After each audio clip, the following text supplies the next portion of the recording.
The beauty of carrier billing is that essentially it enables network operators in the first instance to create a revenue stream that is significantly greater than that which they obtained several years ago through PSMS billing. Now, the beauty for other players within the value chain is it allows them to monetize customers who they previously couldn't reach, both the unbanked, the underbanked, younger demographics who will not possess credit cards, or even those who are simply unwilling to put their credit cards into the handset. So you're opening up whole new horizons here.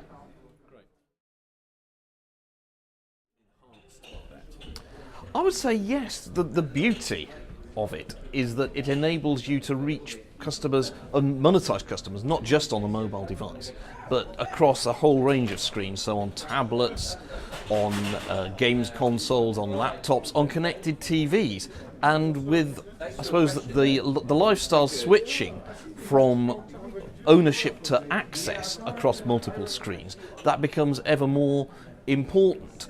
And really in a lifestyle which is increasingly dominated by access and social media, and which is all about digital engagement, that's critical.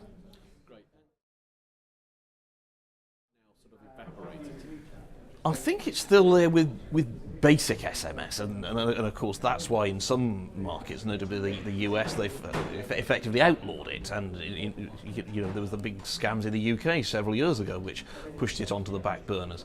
But carrier billing has clearly moved on from that. It still underpins, SMS still underpins the whole mechanism, but the overarching, I suppose, mechanisms are far more reliable now and less prone to scams. And certainly from a customer perspective, it's very easy. From an operator perspective, it's great. From a merchant perspective, it means you can monetize customers that you haven't reached previously. And so the environment where it has been overwhelmingly dominated now by the credit card has the opportunity to change.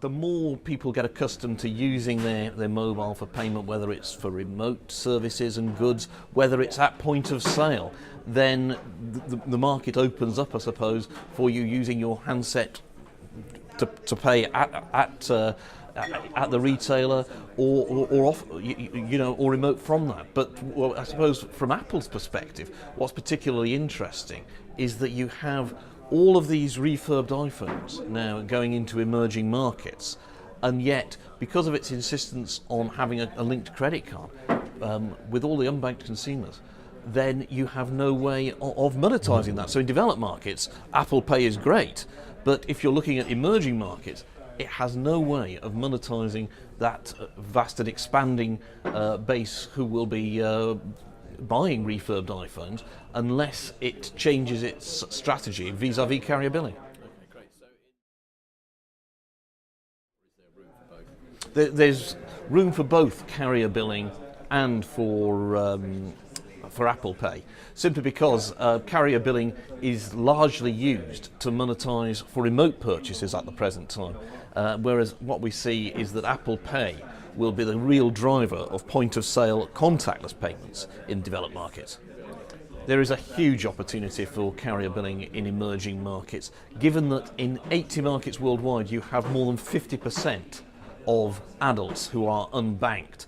So it offers first-time financial inclusivity, first-time access to paid to premium digital content and conceivably physical goods content. So it's an enormous opportunity in those markets when it's available.